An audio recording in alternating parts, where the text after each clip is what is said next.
Bienvenue dans le parcours audio de la pensée du jour du Top Chrétien. Nous vous invitons à vous installer confortablement et à prendre un temps de pause avec Dieu. L'amour couvre toutes les fautes, de Paul Calzada. Celui qui couvre une faute cherche l'amour. Proverbe 17, verset 9. L'amour couvre toutes les fautes. Proverbe 10, verset 12. Ces versets sont-ils des encouragements à appliquer la loi du silence, à ne rien dire lorsque le péché est manifeste? Certainement pas, puisque la Bible mentionne le péché d'hommes et de femmes, parfois même avec des détails choquants. Abraham et ses mensonges, David et son adultère suivi d'un crime, Pierre, craintif des Juifs chez les Galates, Évodie et Syntyche qui se querellent.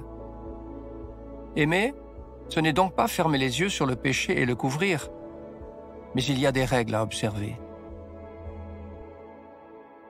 Avant tout, ayez les uns pour les autres une ardente charité, car la charité couvre une multitude de péchés. La règle royale, c'est de ne pas être des accusateurs. C'est le rôle du diable d'accuser. N'est-il pas appelé l'accusateur des frères? Ceux qui divulguent et condamnent les autres dans un esprit d'accusation n'agissent pas selon la loi royale de l'amour. L'amour doit nous conduire, en premier lieu, à prier pour ceux qui pêchent. En étant des intercesseurs, nous agissons comme le Seigneur Jésus-Christ. À son image, nous devenons des avocats auprès de Dieu. Si quelqu'un voit son frère commettre un péché qui ne mène pas à la mort, il faut qu'il prie et Dieu donnera la vie à ce frère. L'autre règle, c'est d'agir dans une démarche individuelle, en tête-à-tête, selon ce qui est écrit dans Matthieu 18, 15. Si ton frère a péché, va et reprends-le entre toi et lui seul. S'il t'écoute, tu as gagné ton frère. Couvrir signifie ne pas diffuser les fautes des autres à tout vent. Notre tendance naturelle serait d'en faire un sujet de conversation dans l'intention de vouloir simplement expliquer ou analyser les faits. Couvrir ne signifie pas tout excuser ou fermer les yeux sur tout.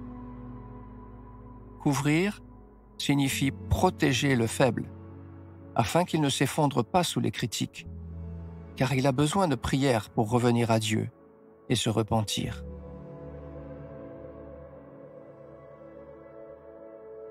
Comment réagissez-vous quand vous êtes témoin du péché de quelqu'un? Prenons ensemble le temps d'écouter ce que Dieu veut nous dire.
Prier, c'est simple. Parlez à Dieu comme vous le feriez avec votre ami le plus proche. Dieu vous aime et il peut tout entendre. Voici un exemple de prière. Seigneur, je n'aime vraiment pas être témoin des fautes des autres. Je ne sais jamais quoi dire ni quoi faire. Viens me donner ton amour et ta sagesse pour que je sois un instrument de restauration pour ces personnes.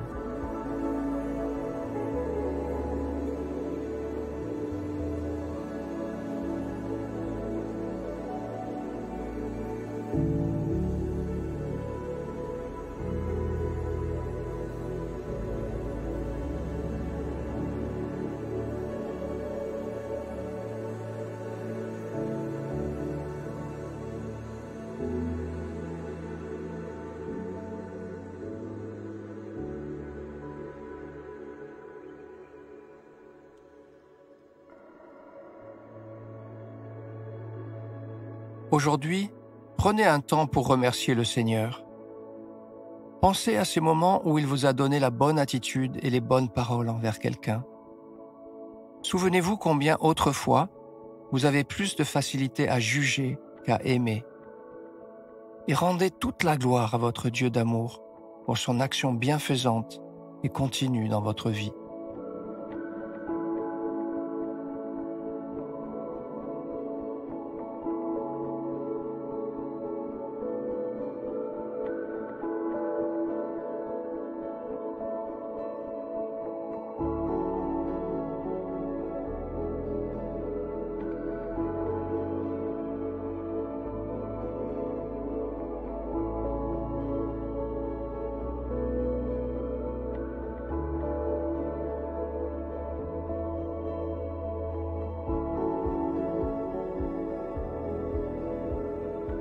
À présent, notez les actions concrètes qui vous viennent et sélectionnez celles que vous pouvez réaliser rapidement.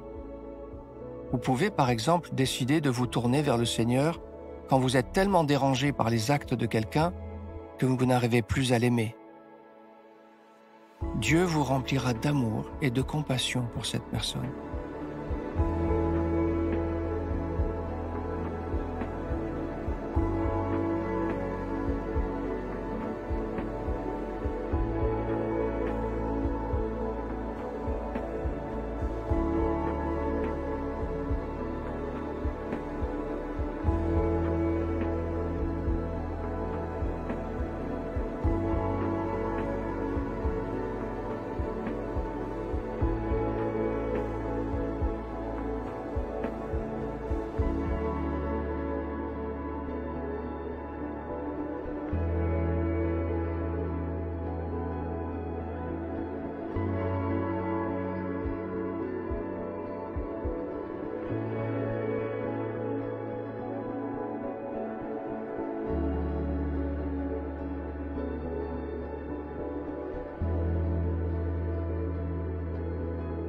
Notre parcours du jour se termine. Prions ensemble afin d'honorer notre Dieu. Merci Seigneur, tu veux que j'aime les autres comme toi tu m'aimes. À toi soit le règne, la puissance et la gloire. Amen.